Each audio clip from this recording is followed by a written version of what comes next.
ሰላም እንዴት አላችሁ ተመልካቾቼ? ዛሬ ደግሞ ቆንጆ ወተት ዳቦ ይዤላችሁ መጥቻለሁ።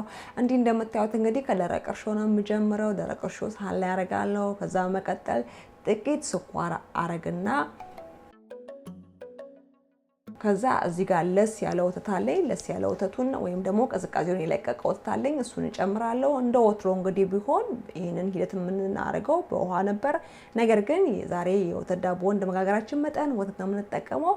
ከዛ እርሾ ይሰራል አይሰራ የሚለውን ነገር ለማረጋገጥ እንደዚህ ሽፍና አድርገውና በፕላስቲክ ከዛ መቀጠል በፎጣ ኩፍ እስኪል ድረስ ጠብቀዋለሁ። የኔ እርሾ በግምት ከ10 ደቂቃ በኋላ በዚህ መልኩ ኩፍ ብሏል። ከዛ ማረጋው ዱቄት ነው የምጨምረው።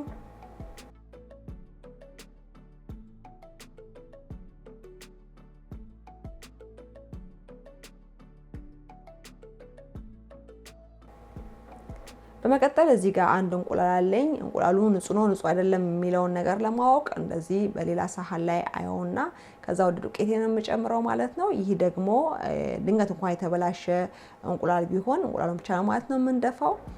ስለዚህ ጥሩ ዘዴ ነው ብዬ አስባለሁ። ከዛ ጨው ነው እንዲምጨምረው። በመቀጠል እዚህ ጋር ዘይት ነው የምጠቀመው። ብዙ ጊዜ እንግዲህ የወተት ዳቦ የሚሰራው በገብታ ቂቤ ነው። እኔም ከዚህ በፊት ሰርቻለሁ በገብታ ቂቤ። ነገር ግን አንዳንድ ልጆች የገብታ ቂቤ ማናገኘስ ብላችሁ ስለጠየቃችሁኝ ለዛ ደግሞ በዘይትም ይሰራል። ጥሩ አማራጭ ነው ብዬ ነው በዘይት ዛሬ ይዤላችሁ የመጣው።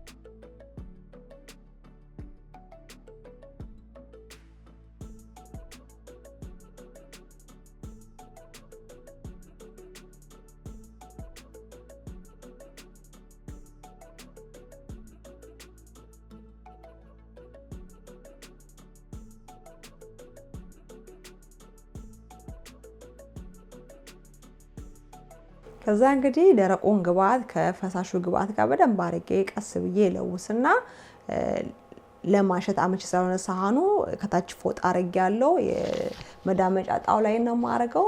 ፎጣ ማድረጌ ደግሞ ጣውላው እየተናቃነቀ እንዳያስቸግረኝ ነው ማለት ነው። ከዛ ዱቄት እነሰንስና በደንብ ልቡ እስኪጠፋ አሸዋለሁ። የወተት ዳቦ እንግዲህ መታሸት ከሚፈልጉ ዳቦዎች አንዱ ነው። እናንተም መስራት ከፈለጋችሁ በደንብ ጡንቻችሁን መጠቀም ይጠበቅባችኋል ማለት ነው። ከዛ እኔ እንግዲህ አሽቸው እንደዚህ ልስልስ ያለ ሊጥ ሰጥቶኛል። በመቀጠል ሳህኔ ላይ እንደዚህ ዘይት አድርጋለሁ። ይሄ ደግሞ የሚያገለግለው በኋላ ኩፍ ሲል ከሳህኑ ላይ እንደ ልባችን ብድግ ብለ አርገን ለማሳት ያገለግላል። ከላይ ደግሞ ሊጡ ላይ ዘይት የምናደርገው ሊጣችን እንዳይደርቅብን ነው።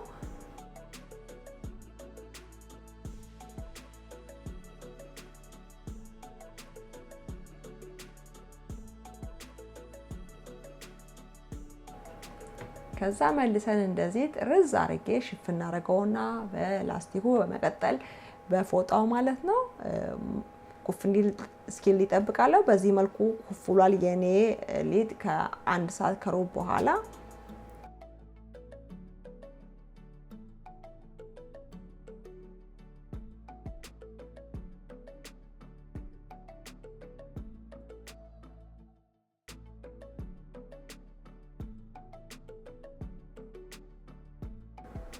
መቀጠል እንደዚህ በእጄ መለስ አረገውና ጣውላ ላይ ጥቂት ዱቄት ከነሰነስኩ በኋላ በመፈልገው መጠን ቆራርጠዋል።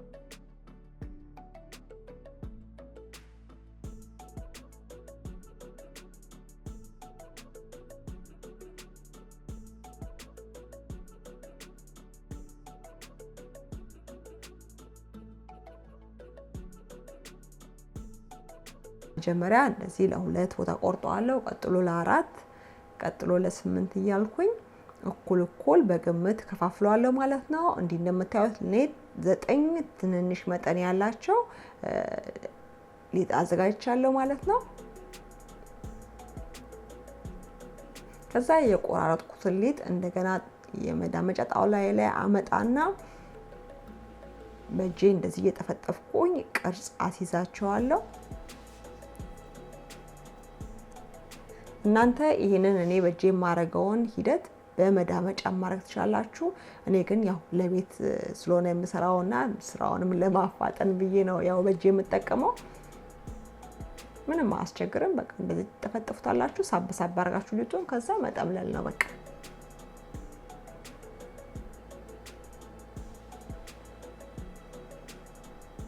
ከዛ እዚህ ጋር የመጨረሻውን እንግዲህ ሊጥ እንደዚህ ጠምልዬ አስተካክዬ አስቀምጥና ሸፍኜ ለ10 ደቂቃ ያክል እንደገና ጠብቀዋለሁ ኩፍ እንዲልልኝ። አሁን በዚህ መልኩ ከ10 ደቂቃ በኋላ ኩፍ ብሏል። እዚህ ጋር አንድ እንቁላል አስኳል አለ። እሱ ላይ ትንሽ ወተት ጨምርና በግምት 1 ማንኪያ የሚሆን ማለት ነው አብሬ አዋህደዋለሁ ወይም ቀላቅለዋለሁ። ከዛ መቀጠል እንደዚህ ሊጡን ቀባዋለሁ። ይሄ ደግሞ የሚያገለግለው ቆንጆ የሚያብረቀርቅ ጥሩ መልክ ያለው ዳቦ ይሰጣል ማለት ነው።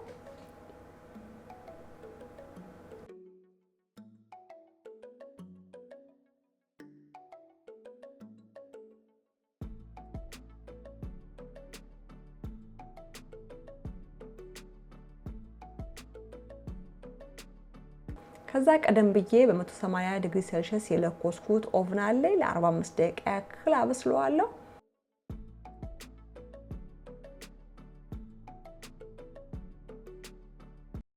አሁን እንግዲህ ሰዓቱን ጨርሶ በዚህ መልኩ በስሏል። እዩት፣ አሁንም ቀለሙ ከላይ እንቁላል መቀባታችን እንግዲህ ለዚህ ነው የሚያገለግለው ማለት ነው። ደስ የሚል ቡኒ ከለር ያለው የሚያብረቀርቅ ዳቦ አገኘን ማለት ነው። እናንተም እንግዲህ አሁን መጪው ዳግማ ትንሳኤ ነው። የአክፋይ ይዛችሁ መሄድ ከፈለጋችሁ በዚህ መልኩ በቀላሉ በቤታችሁ ሰርታችሁ ይዛችሁ መሄድ ትችላላችሁ። እንግዲህ የእናንተ የመጋገሪያ ሳህን ትልቅ ከሆነ ወይም ትልቅ ዳቦ ከሆነ የምትፈልጉት ይሄንን በ2 እጥፍ በ3 እጥፍ እያደረጋችሁ መስራት ትችላላችሁ ማለት ነው። ይሄ ዳቦ እንግዲህ ነፍቷል። እንደምታዩት ስጫ ነው ራሱ እንደ ስፖንጅ ወደ ላይ ነው ተመልሶ የሚመጣው። ውስጡን ደግሞ እዩት፣ እንዲህ እንደምታዩት ፍትፍት ያለ ዳቦ ነው የሆነው።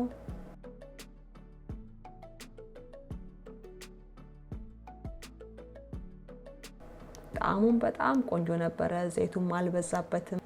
በዚህ መልኩ ሰርታችሁ ተጠቀሙ ብዬ እላለሁኝ። በተረፈ እንግዲህ ለዛሬ የነበረኝ ይሄ እንደዚህ ፍትፍት ያለው ዳቦ የወተት ዳቦ ይሄን ይመስል ነበረ። አዲስ የሆናችሁ ቻናሌን ሰብስክራይብ ያደረጋችሁ ቻናሌ ቤተሰብ ሁኑ። የደወል ምልክቷን በመጫን ኦል የምትለዋን ደግሞ ነካ አድርጋችሁ ሁሌ የምሰራው ቪዲዮ ለእናንተ እንዲደርስ አድርጉ። የሰራሁትን የወተት ዳቦ ከወዳችሁ ላይክ ማድረጋችሁን አትርሱ። በሌላ በቆንጆ የምግብ ስራ እስከምንገናኝ ሰላም ሁኑልኝ። ባይ ባይ።